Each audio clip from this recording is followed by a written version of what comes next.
Global climate change manifests as heat waves, storms, and droughts with potential for devastating effects on humans.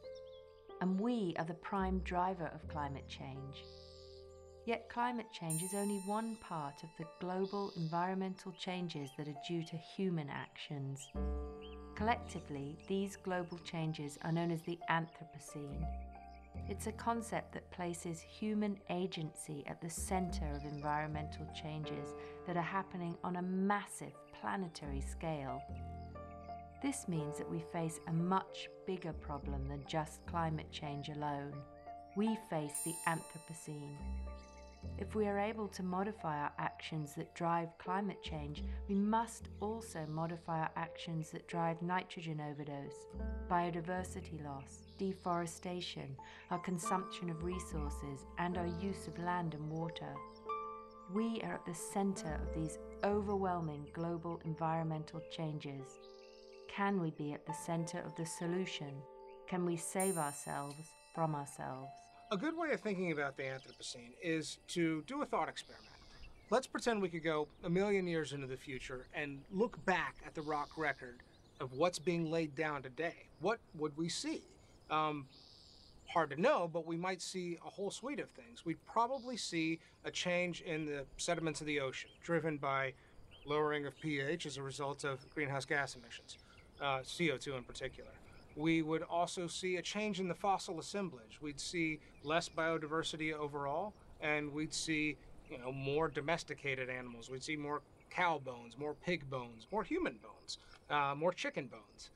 We'd also see some, depending on the preservation, 1,000,000 years in the future, we might see certain crops that have been genetically modified that indicate a level. All of this indicates a level of human intervention into the natural world that wasn't evident in the previous geologic age. So we have left trace fossils all over the place. We've got sewer systems, we've got subway systems, we've got concrete, we've got all kinds of evidence of our activities distributed all over the earth.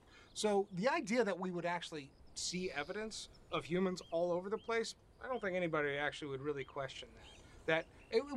All of this is to say that, again, there is a tremendous amount of scientific validity to the concept of the Anthropocene. I think the term Anthropocene signifies the impact or influence of people on the world's major biogeochemical processes and systems, which is to say we aren't simply influencing them or having some kind of effect, but actually exerting dominant effects on fundamental processes like sedimentation, species loss, nutrient cycling, nitrogen, carbon, sulfur cycles, to the extent that it's no longer possible to understand them without thinking hard about the human role in influencing those processes and systems.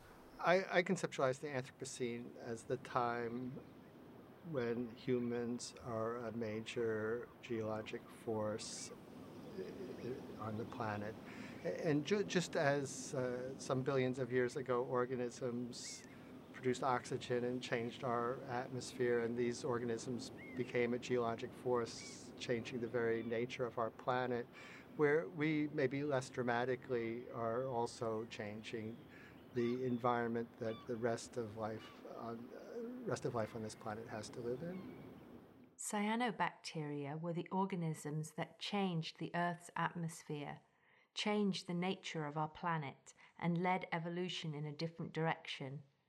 They survived and proliferated under the new conditions created by their photosynthesis. We humans are also changing the Earth's biosphere, but the difference so far is that we are changing the environment in ways that are likely to cause humans and other species to experience much suffering, harm, and even lead to mass extinction. Early in Earth's history, there was no oxygen in the atmosphere. This meant, of course, that normal animals that want to breathe oxygen couldn't survive, and that also meant that there was no ozone layer to protect us from the sun's ultraviolet radiation. But as a consequence of photosynthesis, which takes carbon dioxide and breaks it down into carbon and oxygen, and also as a result of the oxidation of the Earth's mineral surface, that oxygen started accumulating in the atmosphere, and the Earth kind of flipped and went from an atmosphere with almost no oxygen to an atmosphere that had some tens of percents of oxygen. And this, of course, allowed animals to flourish and breathe air. You have to understand that, billions of years ago, we had a completely different atmosphere than we do today. It was full of methane and carbon dioxide and no free oxygen. If we were to go in a time machine back billions of years ago, we'd arrive and we'd suffocate immediately. We could not breathe this air. But then at some point in Earth's history, cyanobacteria evolved, and they can photosynthesize and change these greenhouse gases in the atmosphere and produce oxygen as a result. And over many, many millions of years, eventually the atmosphere accumulates all this oxygen, and it has a radical effect on the climate system of the time, and it ends up actually plunging Earth into icehouse conditions and leading to this condition we call snowball Earth, where the whole planet is essentially one giant snowball rotating around the sun for millions and millions of years. The point of all that, the reason it's relevant for the Anthropocene, is that, again, there is an analogy. It's not so far-fetched to think that one organism can become so impactful and so and proliferate and modify the environment to such a degree that we actually see planetary scale change. It's not unprecedented. The most commonly known impact of the Anthropocene is climate change due to human actions producing greenhouse gas emissions. High levels of carbon in the atmosphere react with ocean water to produce carbonic acid, which leads to ocean acidification. We impact the natural water cycle by draining wetlands, diverting and damming rivers, depleting underground aquifers, and polluting water. Our actions are causing species extinction. We may be in the Earth's 6th mass extinction from loss of habitat, our exploitation of wild animals, and expansion of our domesticated animals. The land is being degraded by industrial-scale agricultural practices, increasing soil salinity and overuse of fertilizers. Pollution produced on a global scale includes our human waste, agricultural waste, industrial waste, nuclear waste, chemicals, and plastics. We are disrupting the nitrogen cycle by overproduction of man-made nitrogen for use in industry, agriculture, and warfare. Urbanization is on the rise. More than half of humans live in cities. As competition for our dwindling resources increases, both war and human migrations will intensify.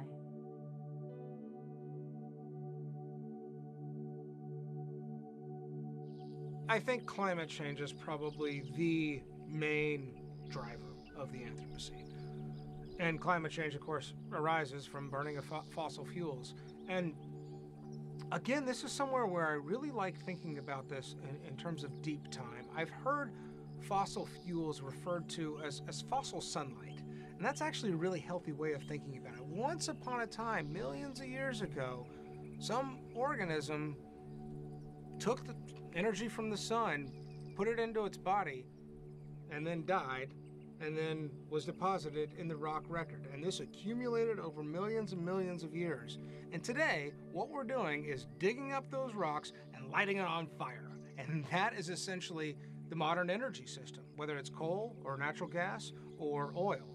All fossil fuels are really fossil sunlight. So in a way, what we're doing is having an orgy, an explosion of all the sunlight that hit the Earth millions of years ago, and we're releasing all of that in decades, in centuries. I mean, it's in a very short period of time that all of this fossil energy is being re-released into the atmosphere. There's going to be huge consequences as a result. Human actions causing planetary scale change are largely driven by the use of fossil fuels, which unlock concentrated energy from ancient organisms and plants to drive our civilization and fossil fuel consumption. At the same time, the use of fossil fuels has facilitated many improvements in human existence, and all developed countries in the world became that way thanks to the help of fossil fuels. In fact, no country has developed without them. It's thought that some 300 odd million years ago that plants evolved cellulose, which is what's making the cell walls in plants and tree trunks and so on. And it might have taken some tens or 100 million years for bacteria to evolve that could chew down this cellulose. And this is why there's all these what's called Permian coal from, say, 350 million years ago. It's thought that this was, that organisms evolved cellulose, which allowed them to build stronger cell walls and tree trunks and so on. And because no bacteria had evolved to break this down, that it landed up in the sediments, which is the coal we're burning today. But it's important to recognize that our success is predicated on a relatively stable climate system that we may be leaving. It's been hundreds of thousands of years since we've had carbon dioxide levels that are comparable to where they're at today. And if we reach the worst case projections that the IPCC and other authoritative bodies are projecting we might go to, then it might be the highest we've seen in millions of years. The question of, are we going to create a set of conditions on Earth that are fundamentally inhabitable for humans is not completely crazy. It's a hard one to grapple with. Our ancestors evolved in Africa about 4 to 6 million years ago. So far, we've been around as the species Homo sapiens for only about 200,000 years. The Earth's climate has been relatively stable for the last 10,000 years, and these conditions have allowed the human species to be extremely successful over a relatively short period of time. 10,000 years ago, we started agriculture and began populating areas into cities. Civilization as we recognize it today is a very recent phenomenon in human history. Industrialization and new technologies, including changes in agriculture and food production developed by humans over the last 200 years, led to a sharp increase in the numbers of living humans on the planet, a population boom. The world's population nearly tripled from 2.5 billion people in 1950 to over 7.4 billion today. Human population grew very, very slowly for most of human history. It climbed much more quickly after the domestication of plants and animals and the invention of agriculture, and then stabilized again and remained fairly growth rates of typically less than 1% for most of the world for thousands of years, and then began to ascend again in roughly the late 18th century, early 19th century, with the advent of industrial production.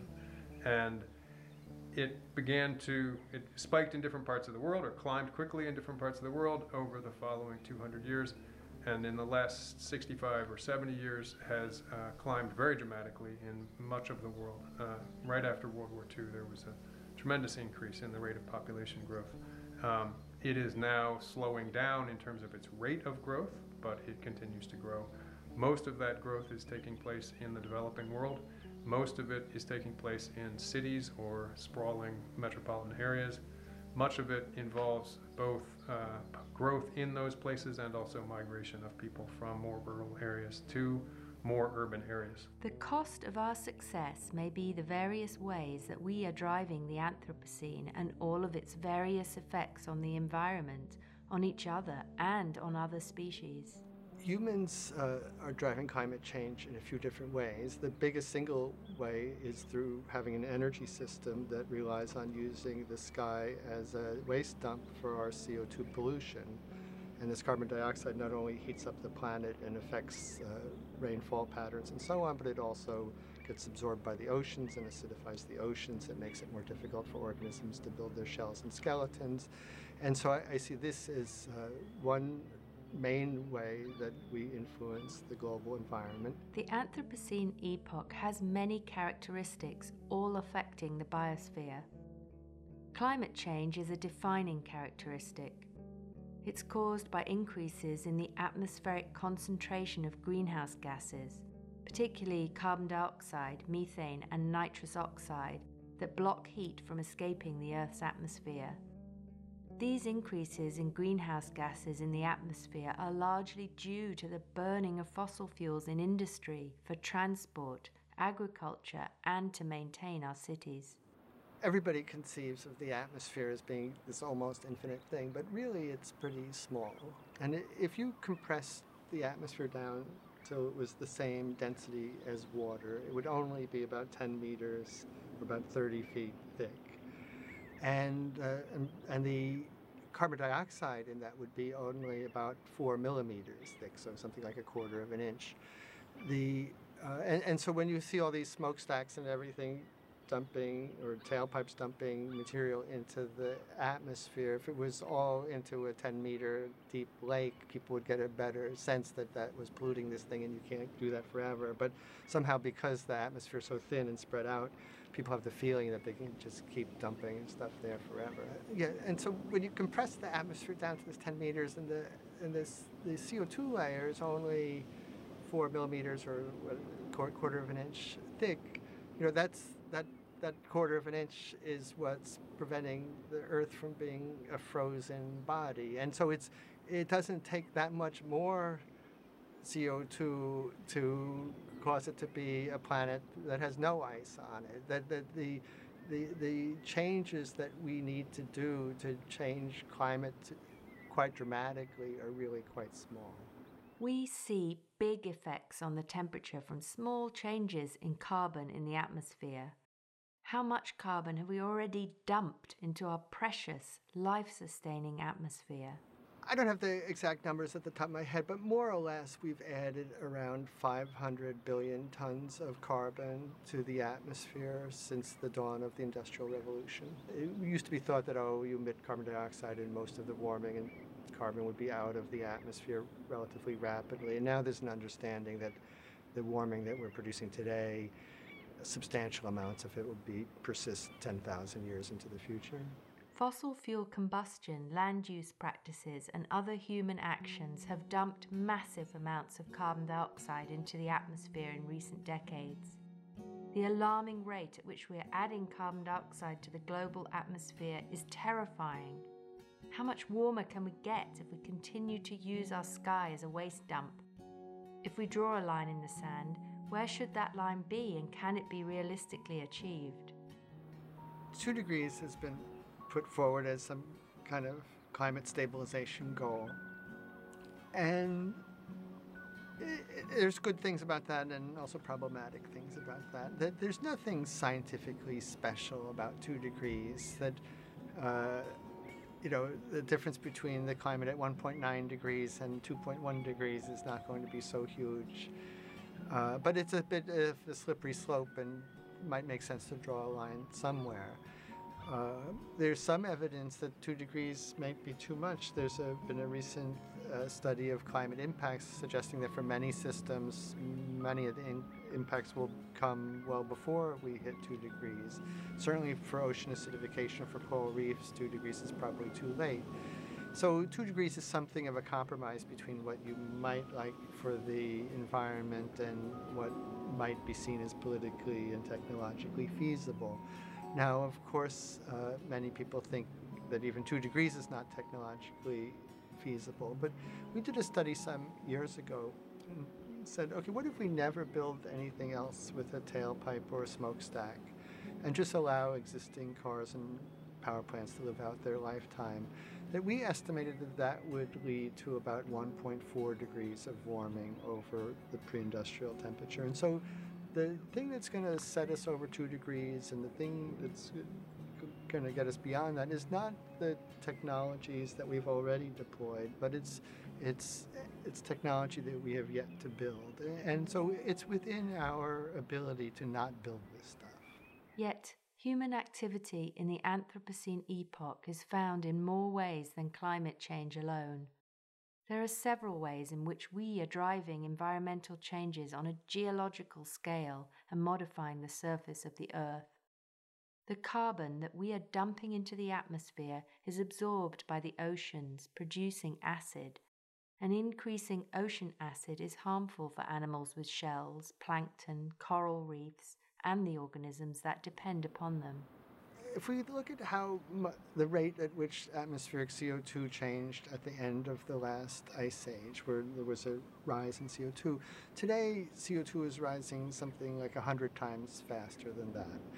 And when the atmospheric CO2 concentration is rising so rapidly and so much, the natural buffering systems that would normally moderate ocean chemistry changes don't have a chance to operate. These buffering systems, which involve interactions with the sediments, typically take on the order of 10,000 years. And so when we're emitting the carbon dioxide so rapidly, these buffering systems don't get to operate. And so the pH and the saturation state with respect to the minerals that form these skeletons and shells of the organisms are much more strongly affected.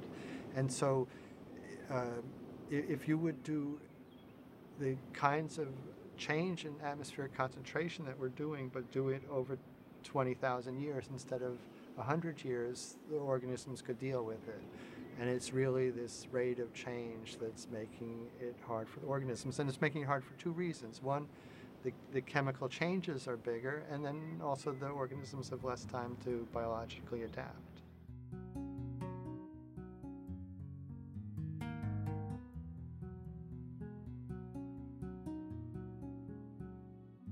Additionally, human activity in the Anthropocene epoch means that a quarter of the world's river systems no longer reach the ocean year-round. Due to our actions, species are going extinct. We are losing biodiversity. We are using land for our own purposes, terraforming, mining, and cutting down trees. Half the world's tropical rainforests are gone, and large areas of grasslands, once open to wildlife, are now fenced in for livestock. We are polluting the atmosphere with soot and polluting the land and water with chemicals and plastics. There are close to 100,000 different human-made chemical compounds in use around the world today, and many of them harm humans and wildlife. We are in a condition of nitrogen overdose, caused by our converting atmospheric nitrogen into compounds for our use. One of the ways in which we've most modified the surface of the Earth is for agricultural production. And at least in richer countries, developed countries, we use a lot of fertilizer. One of the major innovations of the 20th century was to be able to take inert, useless nitrogen out of the atmosphere and break the bonds and make it biologically available to all other organisms on the planet. And we have so disrupted the nitrogen cycle that I've heard it said that if were it not for this innovation, human population would have capped out at 2 billion people. There's no way we ever would have gotten to 6 or 7 billion people, just because of the natural bottleneck of how nitrogen is made biologically available by organisms on Earth. As we've made more nitrogen biologically available across the Earth, it's had all kinds of consequences. In particular, it's created dead zones around river deltas. Runoff from agricultural fields has had all kinds of ecological consequences that we're really still coming to understand the magnitude of. Well, the nitrogen cycle is fundamental to life on Earth. There is a vast amount of nitrogen floating around in our atmosphere, but it makes up about 4/5 of the air in the atmosphere. But that nitrogen is by and large inaccessible, so to speak. It's not useful to life. It's a much smaller portion of the nitrogen in the global system that is fixed or made available to life through a variety of processes. Humanity, about 110 years ago, give or take, figured out how to synthesize nitrogen, how to pull nitrogen out of the atmosphere and turn it into a form that is accessible to life. Ammonium, which was at the time useful in the first instance for fertilizer to help grow food. It was also very useful in the building of bombs and armaments. And at this point, the amount of nitrogen that is fixed through human synthetic practices, mechanisms, is equivalent to or greater than the amount of nitrogen that is fixed every year through processes such as manure creation by animals, lightning, the activity of certain kinds of plants and soil microbes, which is to say that we are the dominant player in the nitrogen cycle. That nitrogen, if it's not used by plants, not taken up by plants, it has to go somewhere.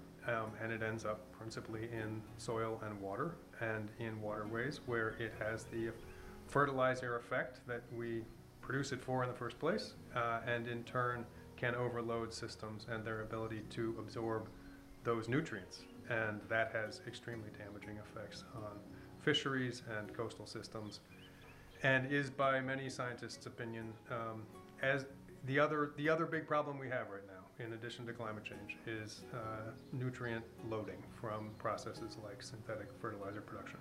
Farm runoff contains lots of unused fertilizer, which goes down the rivers to the ocean, and this causes blooms of plankton.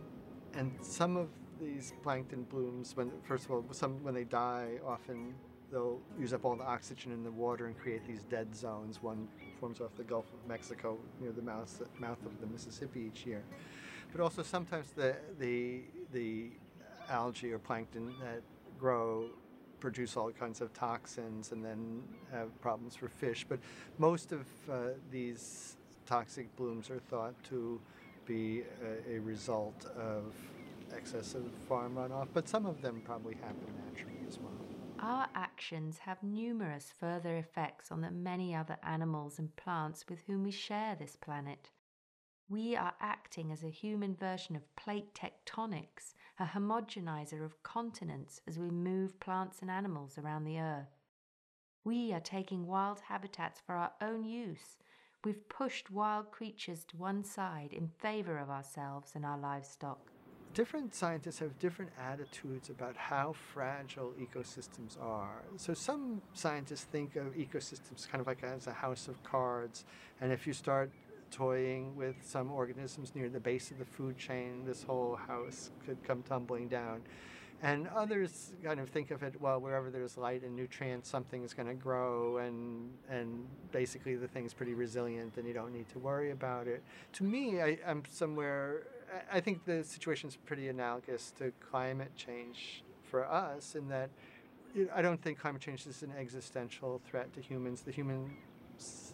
Humans as a species will go on, and because we're invasive generalists and can live already from the equator to the Arctic Circle.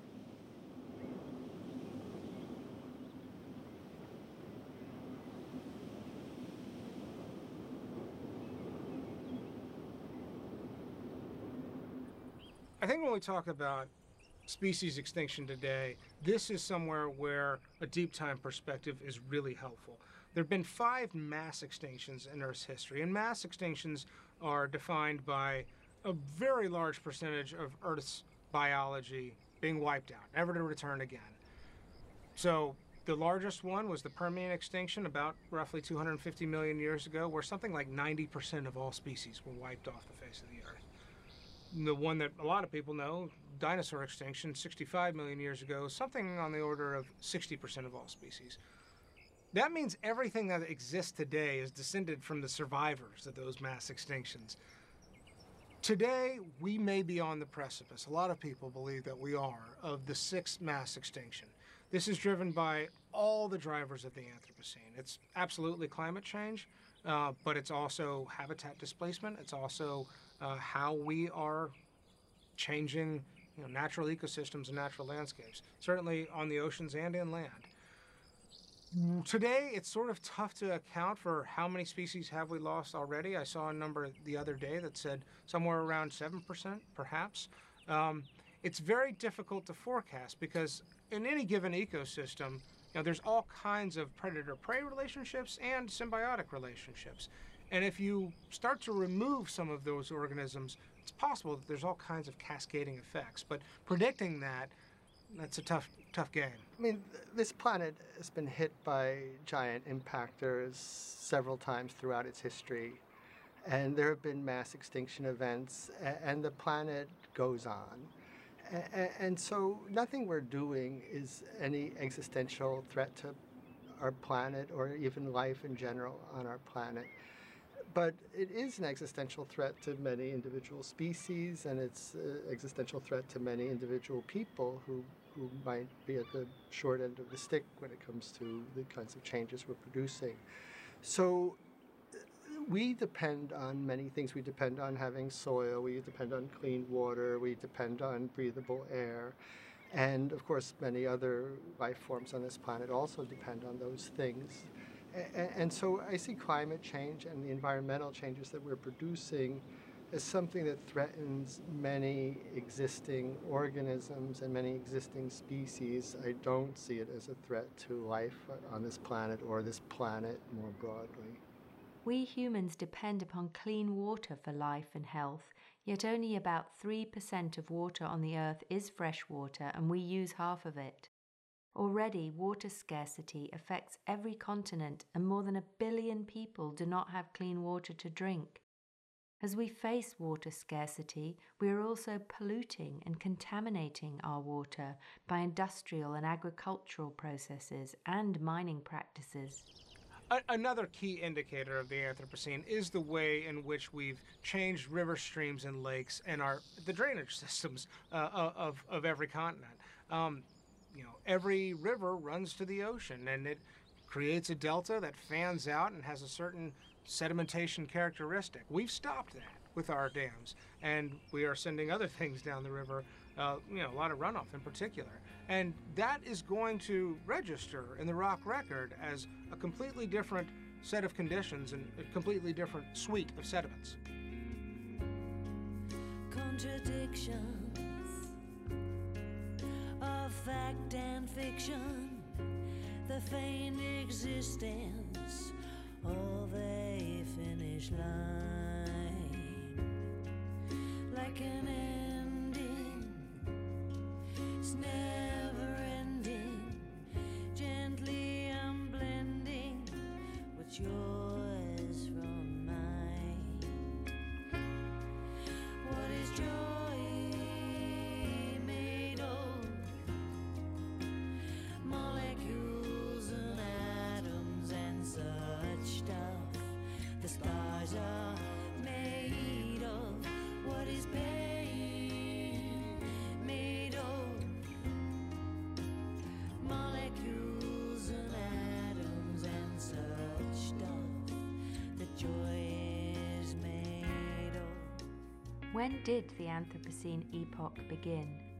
There is disagreement among scientists, but it is evident that we are in a new geological epoch of our own making. If the Anthropocene is a new geologic age, when did it begin? The first pass, as soon as this idea was sort of brought to the forefront, a lot of people said the Industrial Revolution is a natural beginning point. And that makes a lot of sense for a couple reasons. Primarily CO2 emissions. I mean, that is really the beginning of industrial scale CO2 and other greenhouse gas emissions into the atmosphere that are currently changing the climate. But then people started thinking about it a little bit more deeply. Another candidate that I hear a lot is the agricultural revolution. And that makes a lot of sense from a few different vantage points. One is, that's when we started diverting rivers and streams. That's when we started converting landscapes for agricultural purposes. That's when we took a more active role as a species in managing and altering environmental resources, towards our ends. Another one I hear a lot is what they call the Great Acceleration, which is the post-World War II period. And this makes a lot of sense in terms of scale of industrialization, in terms of when human population really begins to reach an inflection point and is rising radically. Same thing with CO2 emissions, same thing with land use change, same thing with damming of rivers, and a whole suite of other indicators on the Earth's surface. One of the things there is, yeah, we've been changing things for a long time, certainly going back to the Industrial Revolution, but the rate of change really picks up in the post-World War II period. My only objection to the Anthropocene as a concept isn't that we can't figure out when exactly it started. That doesn't bother me that much. I think it's an important question, but I think it's mostly an academic question.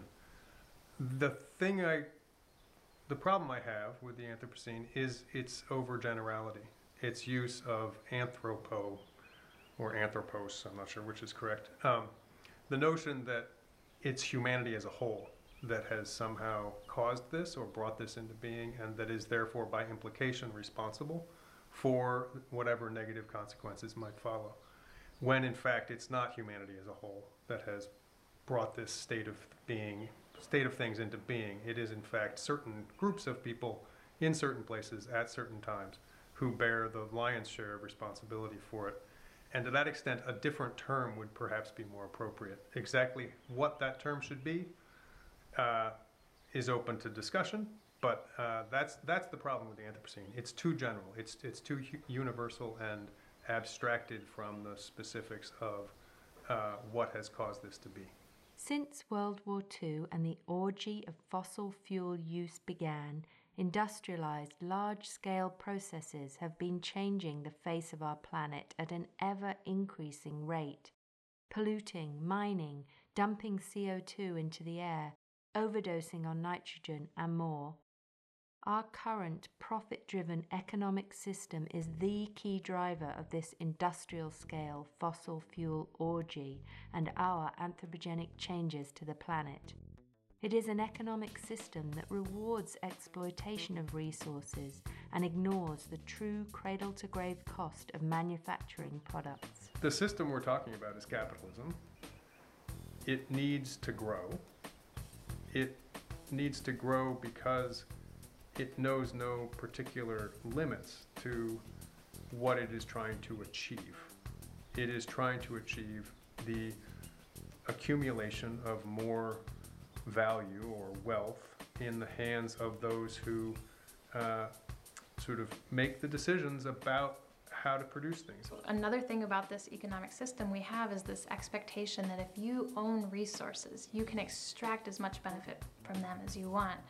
And what ends up happening is that companies, they take too much from the earth. They pollute our water, they use too much water, they put carbon into the air, and really these are resources that we have to assume are co-owned by everyone on the planet. We have to assume that these are resources for the benefit of everyone, because otherwise we would have to move to another planet in order to sustain everyone. In the world of economics, this idea of exponential growth forever seems to be the dominant paradigm, as if that's what our goal is supposed to be. And obviously, in a finite world, we can't just keep increasing our consumption forever. And, to me, this whole advertisements on TV and billboards and something, if they were all saying, take cocaine, take some heroin, that we'd all be addicted to heroin and cocaine right now. But instead it's saying, buy this consumer product, buy that consumer product, and much of which we buy and then sits on a shelf or in a closet and we never touch again. And really we have these emotional voids, and we think we're going to fill this emotional void with the next consumer product. And I think when we start looking at consumption as a form of addiction and as basically a disease that needs to be treated rather than something that needs to be promoted to make the economy grow faster, then we might figure out a way to live sustainably on this planet. But at some point, we have to say we're consuming enough stuff, and that more stuff isn't going to make us any happier, and that we have to find happiness some other way. And I don't know how that transition's going to happen, but it has to happen. We just can't keep increasing consumption forever. I would say that the dominant system for the exchange of goods and resources is that the resources go to the highest bidders. And throughout the world, most economic systems have adopted this model where there's an assumption that the people who can pay the most should get the resources.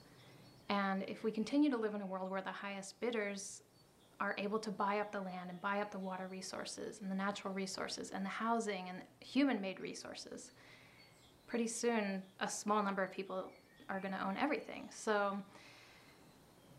it's not a really great way to organize a human society. I think for a long time there was an assumption that we're all operating on a somewhat even playing field, and so the highest bidders should get things. And that somehow it would all work out to provide for everybody, but that hasn't been the case. The playing field has gotten completely tilted such that there are fewer and fewer people making decisions about how to manage the resources of the world. And so that system, the one where everything goes to the highest bidders, I would love to replace that with a system where we manage a resource collectively. We manage many resources collectively with the goal of creating equitable access. Now, what equitable access means is a huge question, but I think that's a much better way to begin to manage our resources and to think about how we'll manage them than to just assume that whoever buys them gets them. Our economic system depends upon ever-increasing profits and ever-increasing consumption of goods. The ability to produce and transport goods using fossil fuels, along with the ideological primacy of free market economics, has acted as a catalyst for human development and promoted consumerism. With consumerism comes overproduction, disposable products, waste, and exploitation of resources and people. I don't like the notion that there's a category of people called consumers because it seems to separate consumption from production. And I think, in fact, production is at the heart of this, all of these issues, more so than consumption. And that rather than sort of singling out some group of people, whether it's 1 billion or 2 billion or 4 billion people, and saying they are the consumers and they're the ones who are somehow responsible for this, I would prefer to focus attention on how things are produced, who those people are, and they may not be measured best in terms of population, right? They may be measured best in other terms. Control of investment, for example, control of the means of production. That class of people is actually relatively small. They have a disproportionate influence. They need consumers to buy their goods and consume their goods, for sure. But I don't think we can somehow say that the consumers are to blame or are the ones driving the system per se. Right, so as far as consumerism goes, we can actually predict in a lot of different purchasing studies whether people are going to buy things based on activity in the nucleus accumbens, which is a part of the brain that's part of our reward pathway. So very responsive to, all the good things in life, good food, sex, drugs, and rock and roll, that kind of thing. And basically the nucleus accumbens and other parts of the reward pathway respond to dopamine, and it helps motivate approach behavior. So it's a system that is able to be jacked in for addiction and for people getting these uncertain and unexpected rewards. And I think it's difficult to disentangle that from kind of the consumer culture that we've built up, because we've linked material goods very closely with what people find rewarding, right? And how they value things. So I think we could get to a situation where people are less materialistic, less responsive to that, and focus more on other kinds of rewards. Encouragingly, for charitable giving studies, when people are donating to help others, there is a warm glow of giving in the same part of the reward pathway. And so if you're helping other people with a certain amount of money, that looks much the same as if that money is being awarded to you. And so I think cultivating empathy and those pro-social behaviors will help bind that to more positive responses and more pro-environmental responses. Activation of the brain's reward pathway tells us to repeat over what we just did to get that reward. So when we consume goods, our brain tells us to repeat the behavior to feel good again. In a world where we're given easy and repeatable opportunities for rewarding ourselves from consuming cheap and disposable material goods, it's easy to just keep mindlessly consuming. We're producing, we're consuming, but how much are we aware, enjoying, really fully, consciously making decisions? We are free physically, but mentally we're not that free. I think it's important that we wake up now, that we recognize that we all don't have to think the same, be the same, do the same job, aspire for the same objectives. I think that we will find that consumerism, while it has brought us a level of comfort and freedom which is extraordinary, there are declining marginal advantages to just consuming more and more. And at a certain point, we begin to consume the foundations of our prosperity and our freedom. And that's where we are. I think that human beings, instead of this attitude that we need to buy and own everything that we need, I think we need to just adopt an attitude of we just need to be able to meet our needs. And however we meet that, whether it's through shared ownership or other things, that's what's important, is that we're able to meet our needs. And then buying and owning everything is not necessarily the best way to do it, and it's definitely not the only way to do it. So sharing resources, of course, reduces how much impact we have on the planet, and it also helps us to realize that we just don't need so much. We become persuaded by billboards and advertising that we need all these things, and once you begin to question that and you realize you can be very happy and very healthy living with less, I think people are very willing to start going down that road. I've even heard that millennials, or whatever you want to call sort of the younger generation, they are increasingly wanting to just not own things. They kind of feel that it's a burden, and they're just finding new ways to live with one another and to meet their needs without such enormous consumption. If we condemn consumerism as all negative, then we will lose what has produced the prosperity for us. If we can appreciate that we have gone overboard in the religion of consumerism, that we've forgotten what consumption is for in many cases, that we consume as a substitute for interacting with other human beings, as a substitute for a sense of community, as a substitute for a sense of connection, for family values, for love, then we will fail to gain those attributes.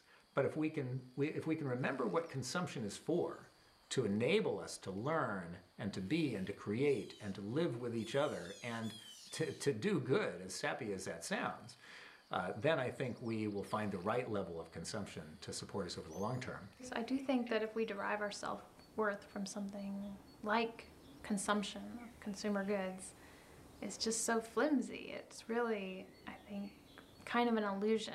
And what we really need to do is derive our self-worth from a sense of being part of a community. And I think that's where people generally do derive their sense of long-term happiness. They talk about people in different parts of the world who live longer and report that they're happier. And they're often the people who have a strong sense of connection with their community members, and they do a lot with their neighbors and with extended family. And so I think there's something pretty powerful to that, which if we can achieve it, can really replace a lot of our more destructive patterns like overconsumption. The global economy under our current capitalist system depends upon ever-increasing numbers of consumers. It's simple. Productivity increases, consumers spend more, profits go up, and economies thrive. This system assumes that the Earth's resources are limitless. Under this system, more consumers spending more money on goods and services drives modern civilization forward. I like electricity, and why should this poor farmer in the Sahel be denied electricity?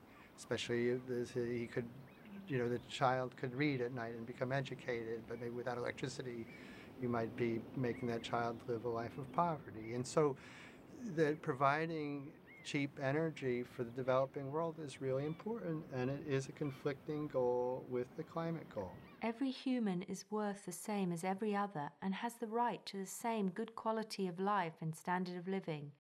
Everyone should have their basic needs met, be safe, and have the opportunity for rest and relaxation. Everyone should be able to have an education and have medical care. Certainly no human should be living in extreme poverty. Are the goals of global economic development and environmental sustainability compatible? If the developing world develops on coal and gas, there's little hope for really solving the climate problem at any reasonable change, level of climate change. And so it's really imperative that the developing world develops on clean energy systems. But I think the question is, how do we lead, and how do we help people to do what we want them to do? And that I think that there's enough negativism in this world already, and that our response has to be a positive response. And so that if we want them to build an energy system that doesn't emit carbon dioxide, we should be there helping them build an energy system that doesn't rely on carbon dioxide. And just telling people, oh, you shouldn't do this, you shouldn't do that, isn't the solution. The solution is us doing the right thing and not just sitting in our easy chairs telling other people not to do the wrong thing. You are beautiful, so beautiful. You are beautiful, so beautiful. You are beautiful, so beautiful. You are beautiful.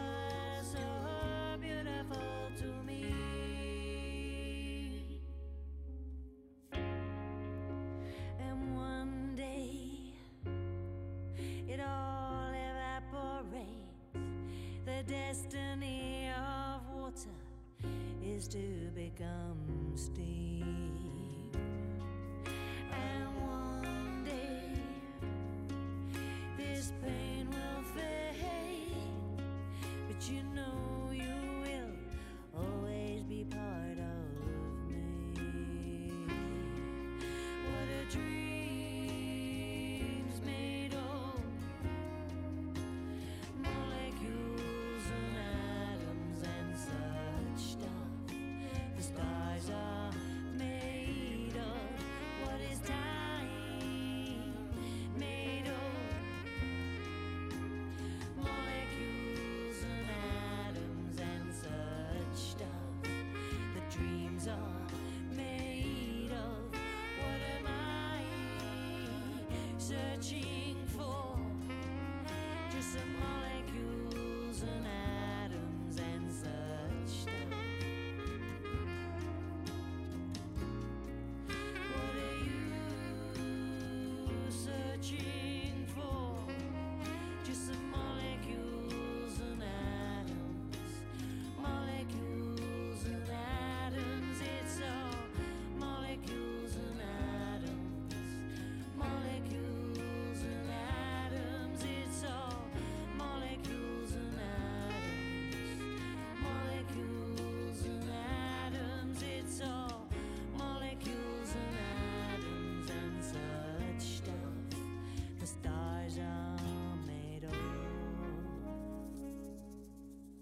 We cannot deny the enormity of the various impacts of the Anthropocene epoch. They may signify the collapse of modern civilization as we know it, and even lead to mass extinctions of life on the planet. Can we adapt, change the way we do business and consume?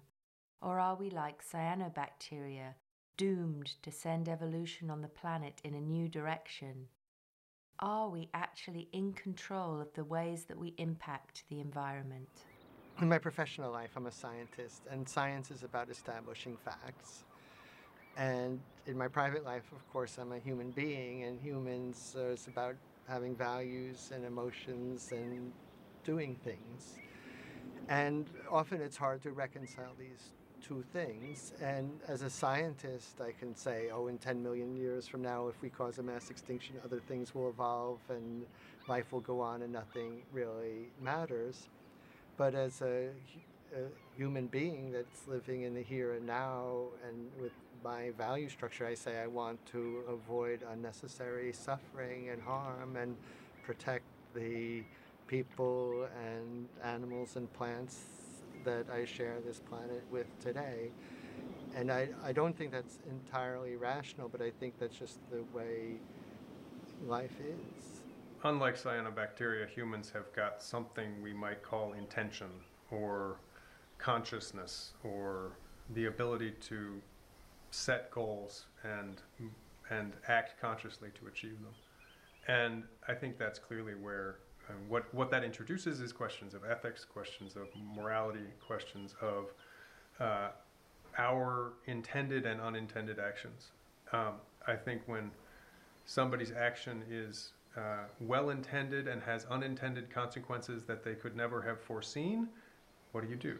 You say, okay, I understand, and you try to forgive them because you hold them blameless in some sense. In our situation now, I don't think that in fact obtains. We're talking about consequences that may be, in a sense, unintended or side effects of things that are done for other explicit purposes. But we are aware of many of the consequences, and they can be foreseen, and we do understand them. And they are extraordinary. And to pretend that we don't understand them and that we are doing them blamelessly is wrong, especially for that very sort of subset of humanity that is most responsible, because we are in fact also the ones who have the most scientific knowledge about these processes and impacts. And the scientists have been trying to tell us quite with increasing urgency for going on 40 years now, about what is coming in the way of climate change. And that's just the tip of the iceberg as far as the full suite of impacts that are anticipated and in fact are beginning to show themselves today. People tend to focus on threats that are incredibly salient. And so these are things that are happening here and now to us and for certain. And environmental risks really tend to not meet any of those criteria. I start from my basic mental framework that we evolved as hunter-gatherers, and we were basically adapted to live in a hunter-gatherer type environment, and where long-term planning means storing up enough food to get through the winter, and where big spatial domains meant worrying about the village in the next valley. And now we're confronted with this global and multi-century scale problem. And so our whole mental framework's not geared to deal with this. So one thing that relates to environmental decision making is this idea of that we're wired to do exploration and exploitation. So if you've got a resource-rich environment, you're more likely to exploit the resources there and not explore. And there's some balance because you want to have a certain amount of exploratory behavior to kind of hedge your bets and find potentially, grass is greener situations, right? The dangerous thing on environmental issues is that the exploitation and the perception that resources are dwindling is not as obvious as it is historically in those evolutionary situations where you're exploiting local resources and then moving on to the next place.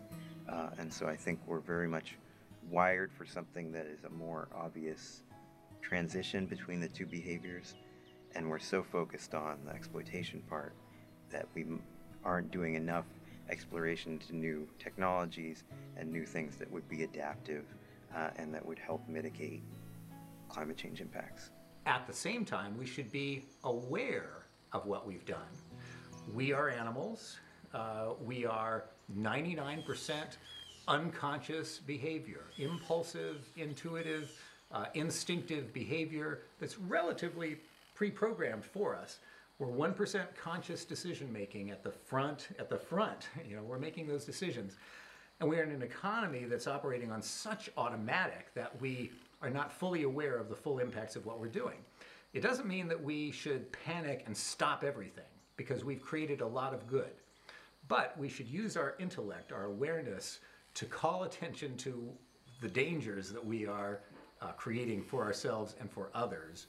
It's very easy to put these issues out of mind or make them so distant as to be unrelatable, right? There's something called the availability heuristic, which is, we're making decisions based on how easy it is to pull instances of a certain occurrence to mind, right? So making these things top of mind, making people understand that their actions have consequences, and here's what those consequences look like, is pretty important. I think our limitation is that we are not accustomed to thinking at the scales that we need to think now. We are not accustomed to thinking about our impacts on the world at the scale of, say, 10 or 50,000 years. We're accustomed to thinking about the impacts that we're going to have next week, next month, next year, maybe our children or our children's children. We've never had to think, I put this plastic bag in the garbage can, what will its effects be on marine life on the other side of the planet 150 years from now? That's never been anything we had to learn how to think. And now we need to think that way. And it's not easy. We're not accustomed to it. We don't, in many cases, even have the language for it. But that's the challenge that I think is going to be the most difficult, or the one that I am the least confident we can achieve. So you're worried about the number of different environmental problems that we face and trying to get all of those into the mind of each and every person. One thing that people have noticed is we have something called a finite pool of worry, which is we only have kind of the cognitive overhead to worry about in a certain number of things at any given time. Now, environmental things tend to get bumped out of that very easily compared to, economic concerns and health concerns. One of the things that's frustrating about the climate change problem is the feeling that it's ultimately a very easy problem to solve.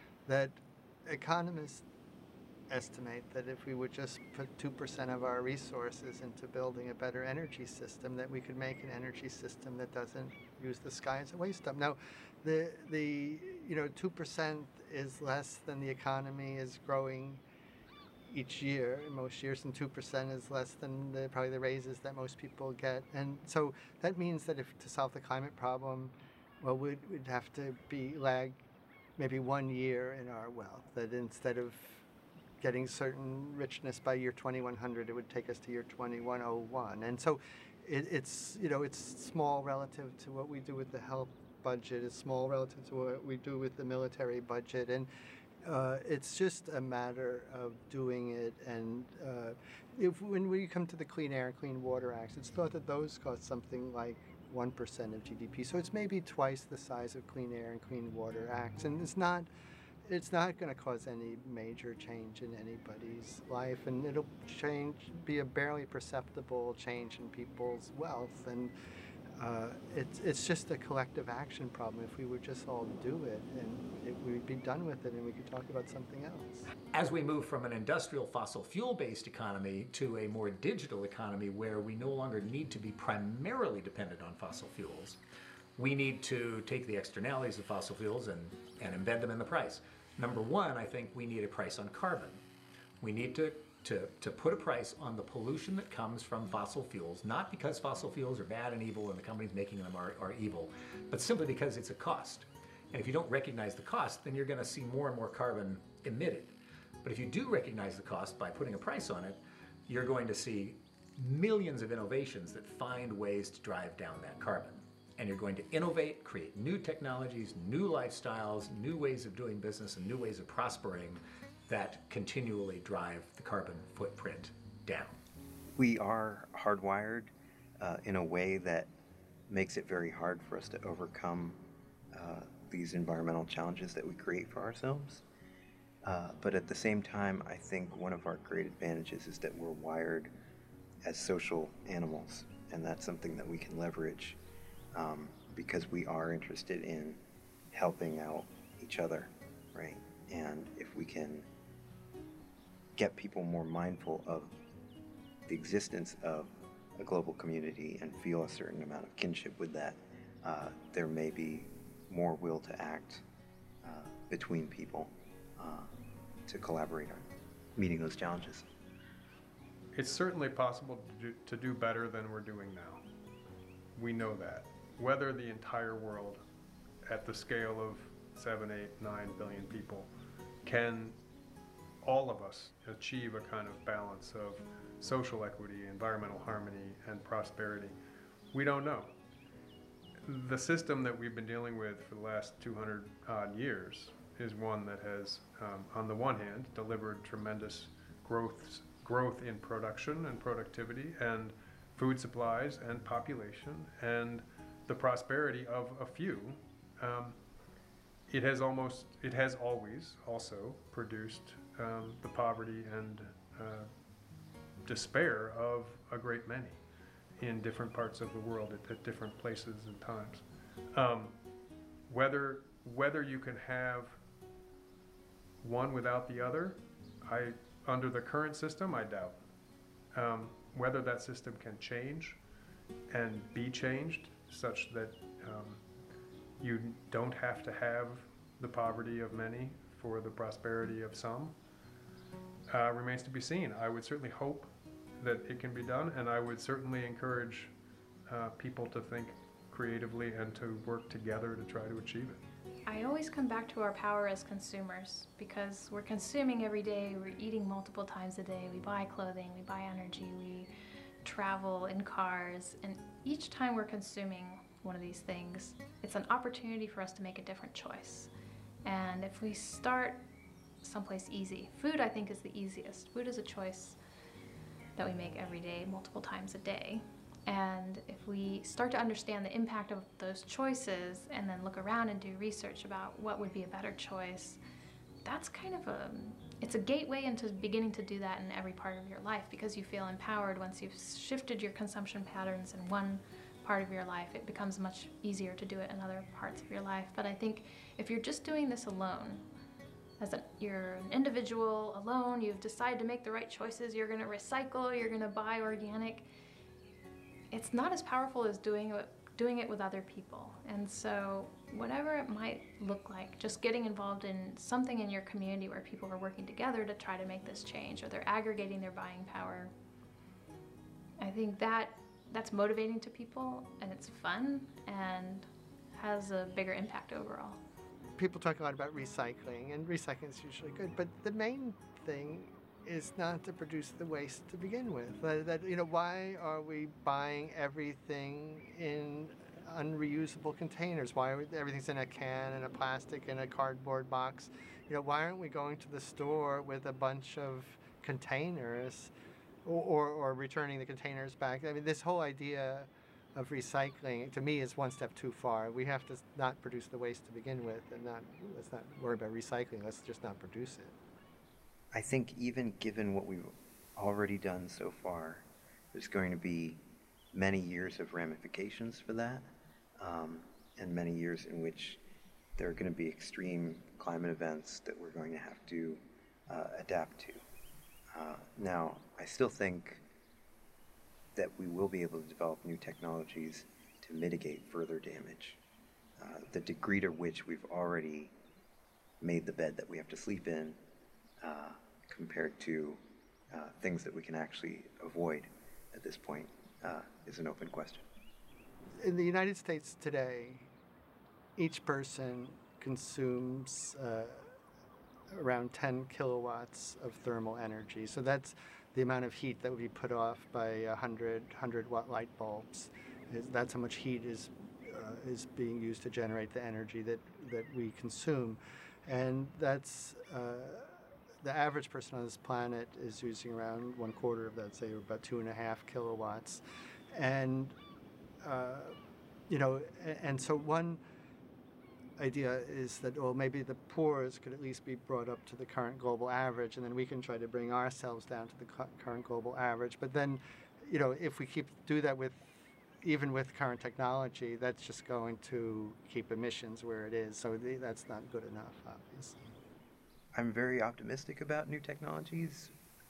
I'm not necessarily optimistic about their time scale, right? So it's very up in the air whether we can develop these quickly enough, not just that we start adopting them, but that they come out in time for new developing nations to work them into their framework of meeting their energy needs and their consumer demands in time. The Anthropocene is a statement and is a recognition that the human impacts on the planet are enormous, that they're global in scale. But that doesn't necessarily mean we have control. I think that we might. We have some level of control. We have some ability to regulate our behavior as a species on the whole.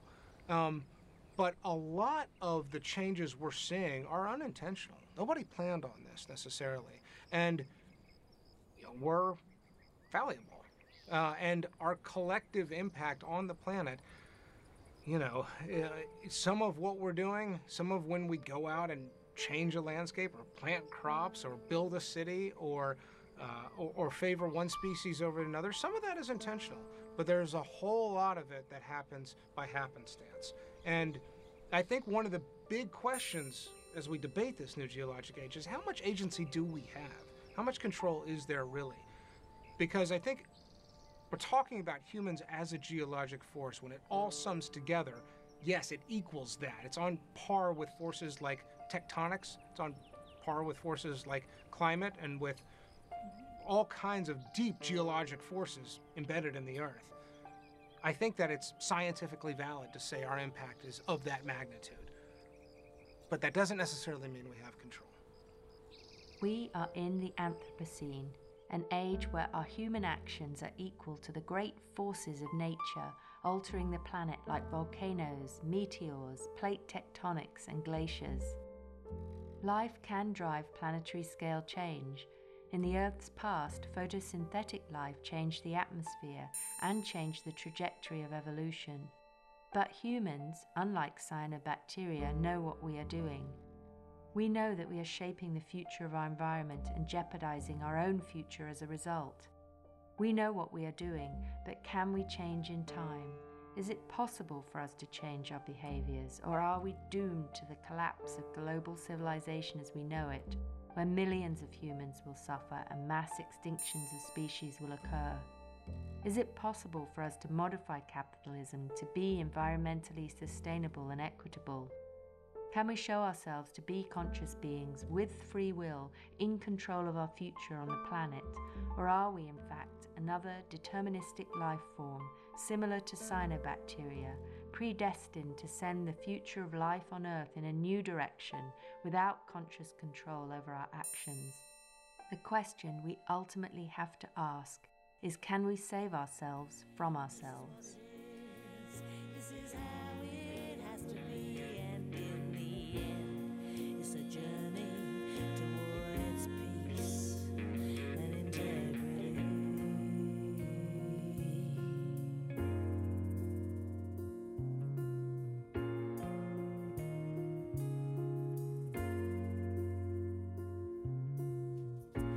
Love is a challenge. Love, it is an art, and love deserves the conviction of an unbroken heart.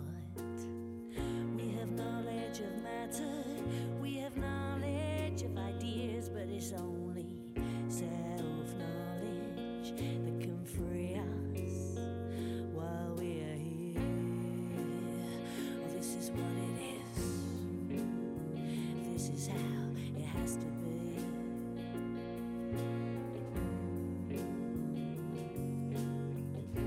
And ain't it funny how we think we can recover from all those lessons of our fathers and our mothers? Deep inside they haunt us, but we have to let them go if we will be who we want to be in life and love, you know, if we will be who we want to be in life and love, you know, if we will be who we want to be.